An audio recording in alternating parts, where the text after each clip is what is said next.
Well, good afternoon, General President Jim Callahan, Secretary Treasurer Brian Hickey, First Vice President Jerry Kalmar, delegates, trustees, members, delegates, thank you so much. My name is Jim Johnson, and I have been a member of the IUOE Local 39 in San Francisco since 1984.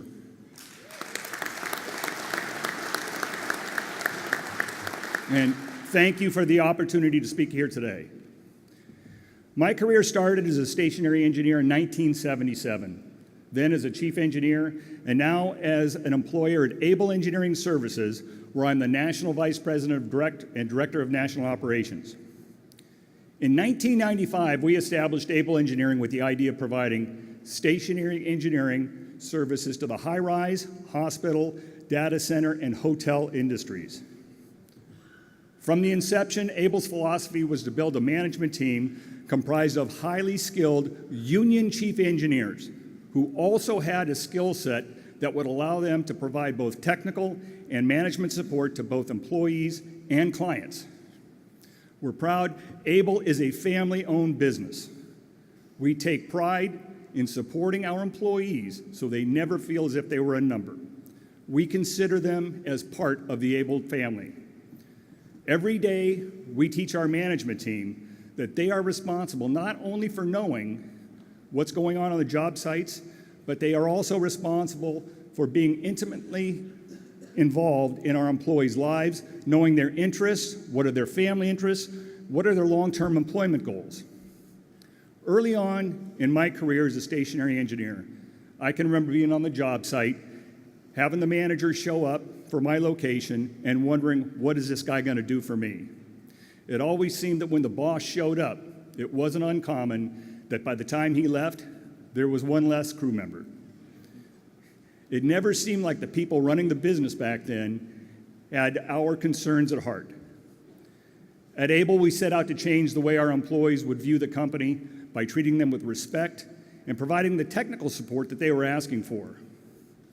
No other stationary engineering service provider supported the trade with anything but a salesman in a suit and tie.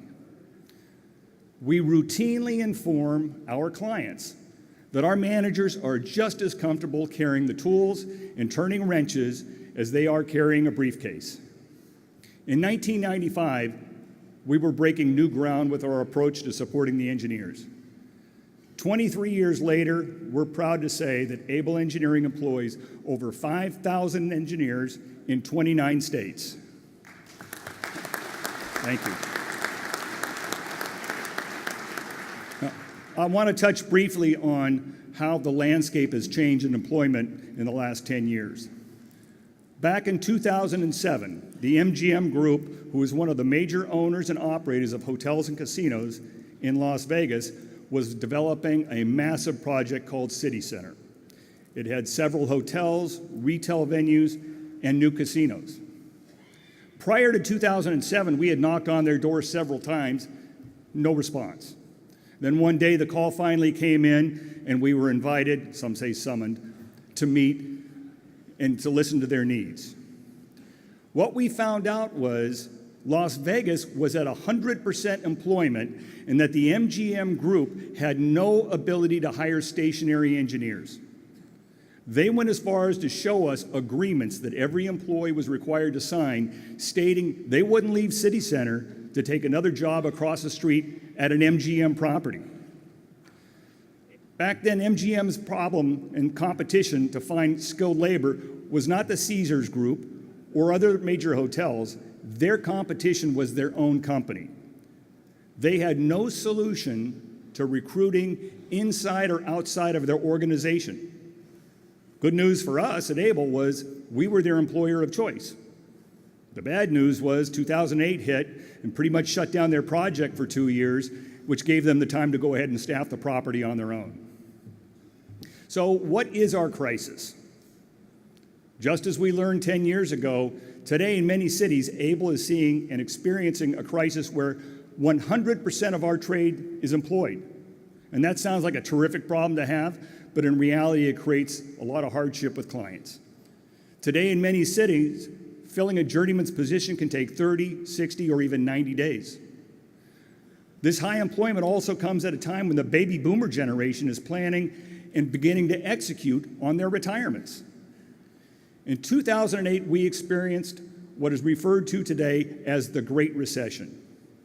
And you can pick your trade that we're, in the field, but we know that the recession caused many of our employees to delay their retirement plans.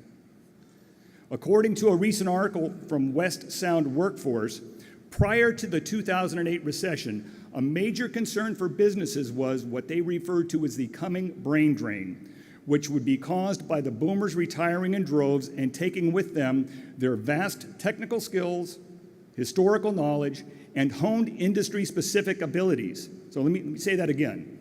Historical knowledge and honed industry-specific abilities. They're talking about the skilled trades, and they are talking about us. The Bureau of Labor Statistics reports that for the first time in 30 years, 25% of the Americans' workforce will be 55 or older.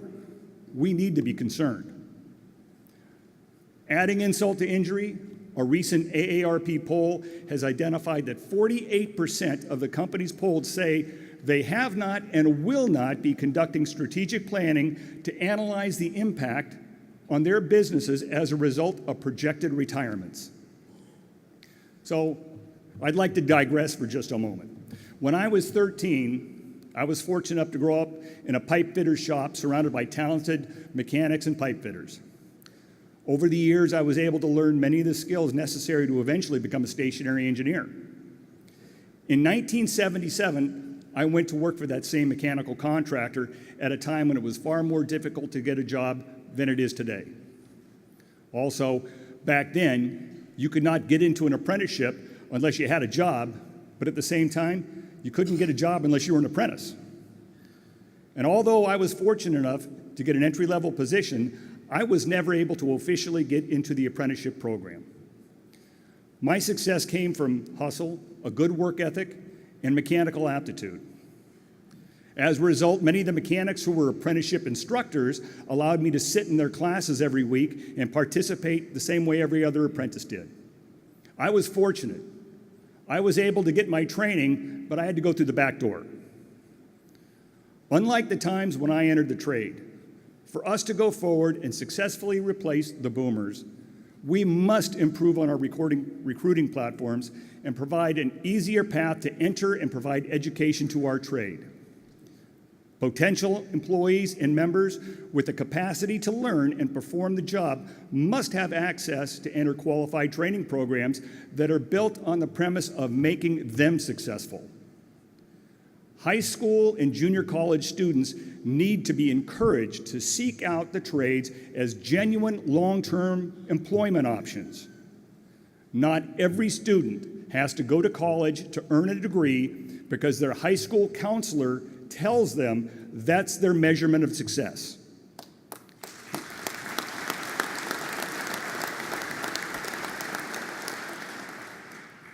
So this takes us to union apprentice and journeyman training programs.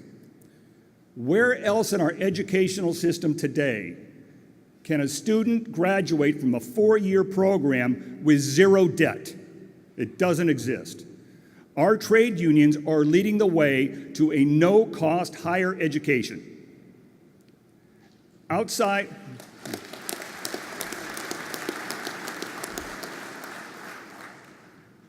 of our skilled trade unions and the U.S. military, nowhere else in America does our educational system and employment system offer workers the opportunity for an education, pension, and benefits in one package.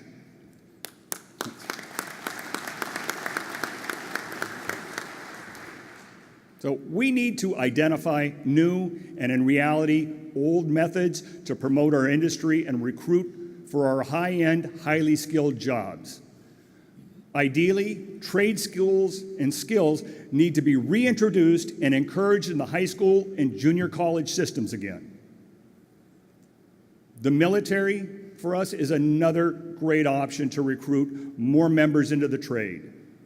Programs like Helmets to Hard Hats are excellent opportunities to recruit new, highly skilled employees. As an employer, I believe we have a responsibility to these programs and to tap into our veterans' value and existing skill sets. Military personnel leave the service disciplined, not afraid to work, and already have received much of the training needed. I am proud to say that I have 2 children that utilize the GI Bill to fully fund their entire post-military education. I'm also proud to say one is a graduate of the Local 39 apprenticeship program and is now a chief engineer.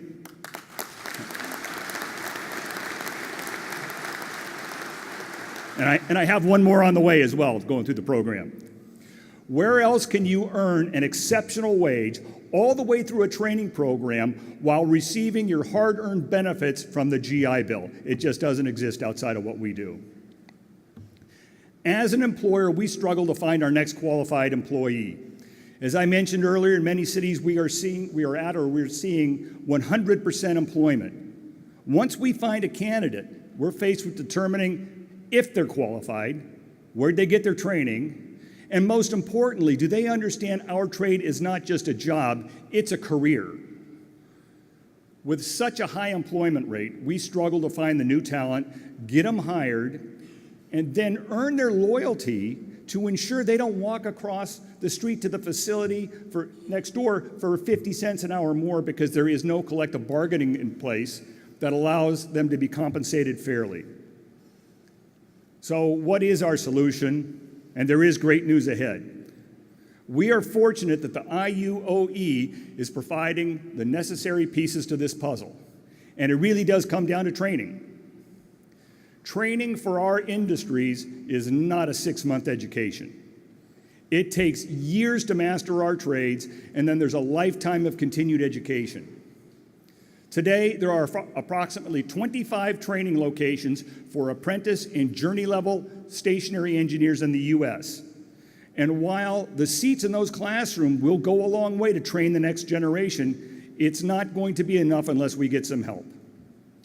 As an employer who sells labor to clients across the country, ABLE knows we have a responsibility to partner with the local unions to educate our clients on the need for educating the next generation of skilled tradesmen. Owners and developers have to understand that they are all in the same boat as we are. To build and preserve the current and future assets, we must participate in new training programs and get them to fund them. When it comes to training, but there is no simple answer, but there is one great option that will set the IUOE apart from the rest of the skilled trades. Recently, I had the honor to visit the IUOE's new training center in Crosby, Texas. This 200-acre state-of-the-art facility with approximately 200,000 square feet of fully stocked classroom, qualified instructors, a dormitory for over 220 students, a full cafeteria, and top-of-the-line tooling and equipment to teach all facets of our trade is second to no other training facility in the country.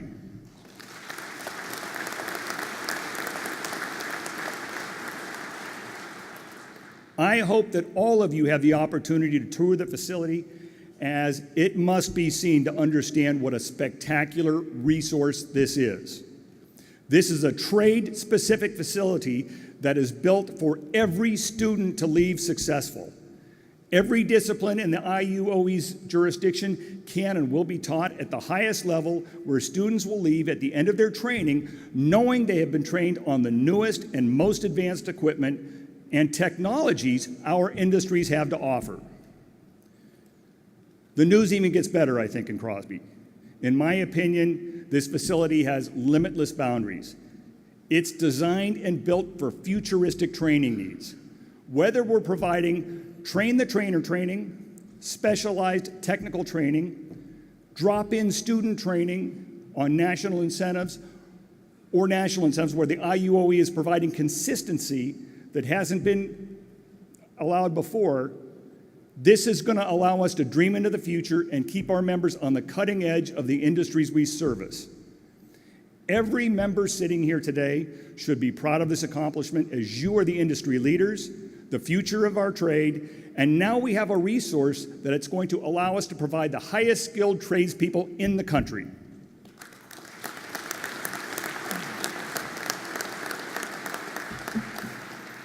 And if I had to leave you with one message today from ABLE, it would be that the unions and the employers must partner together to find multiple solutions to our future industry needs. Both of us need to convince owners and developers to support new resources to improve recruitment and education for our future members and employees. Remember, the union didn't create the baby boomer problem that we're going to be faced with, and cannot be held accountable for the forecasted shortages of skilled labor. At the end of the day, both the employers and the unions have similar goals. We want to hire, train, and maintain people and provide a future for themselves and their families. I can't speak for other employers, but on behalf of ABLE Engineering, I can tell you the IUOE does have one employer that believes in what you've accomplished, fully supports what you're doing today, and looks forward to partnering with you for a bright future. Thank you.